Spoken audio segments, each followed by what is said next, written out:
That's before 9 this morning. But how to accommodate a growing population, increase density, that's what we are constantly told, especially if we don't want to be sitting in the traffic that Vic was just talking about on those long commutes. But is infill, increased density, the best way to look at what our city will need to thrive in the future? What are the other issues? What else do planners, developers think about, or at least need to think about, when they're making their plans to accommodate a growing population? There's some new work that's been done at the University of Western Sydney, and we'll have a chat about that in a moment. But give us a call if this is something that is your experience, you know, what's working and what's not, as the city tries to expand and increase density. 1300 222 702 is the number. The co-author of the new study from the University of Western Sydney is Dr Michael Grosvenor, and he's here this morning. Michael, good morning. Good morning, Lee. All those poor people sitting in long commutes, that's what we don't want, isn't it? That's right, yes.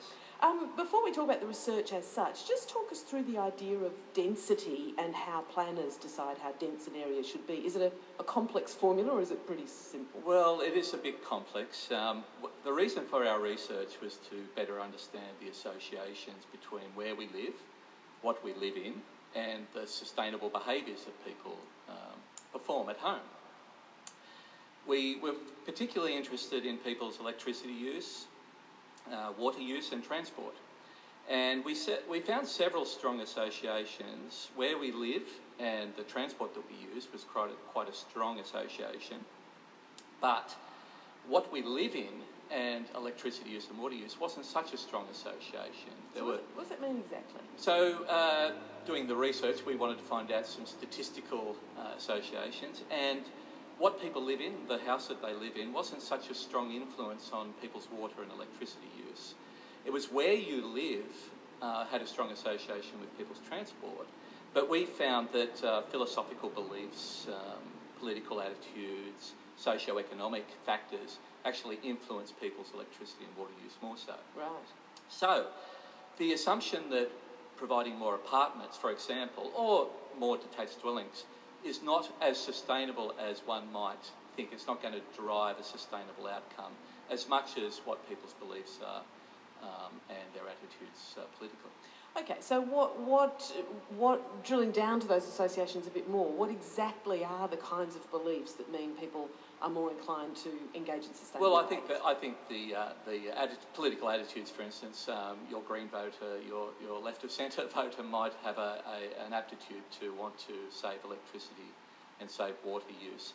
But also socio-economically, more educated people, those with above average income seem to be associated with more sustainable behaviours.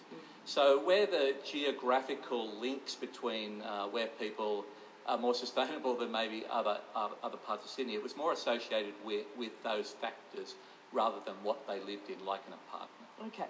What are the implications of that for what's going on in our city as we speak, which is urban infill increasing density?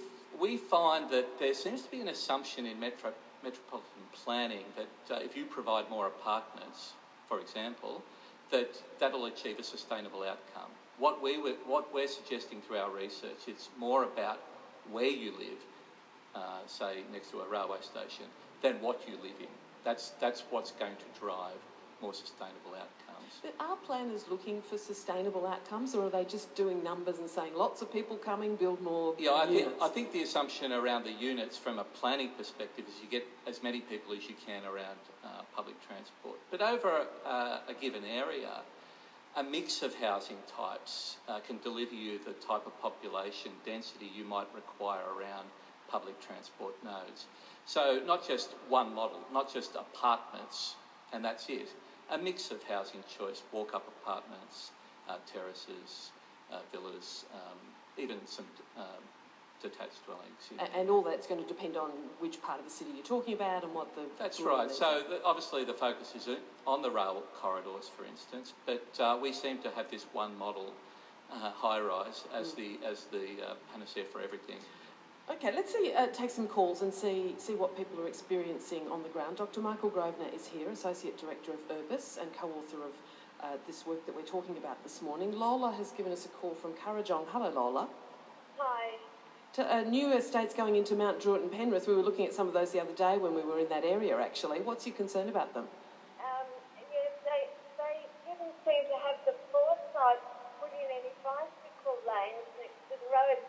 They're crowding in as many houses as they can, and no wide roads or bicycle lanes. Imagine how nice it would be for the children and the teenagers to be able to ride their bikes to school. Yeah, I know bicycle lanes can be contentious. Ask Clover Moore in the centre of Sydney, but... That's right. I mean, some cities do it better than others. There are some topographical problems in Sydney in providing cycle lanes on constrained on roads, especially in the inner urban area. Canberra's a city which does bike lanes well. So there are factors behind why bike lanes go in some areas and not others. But certainly people that live accessibly close to services, shops and the like really want to use their bike and to walk to those services.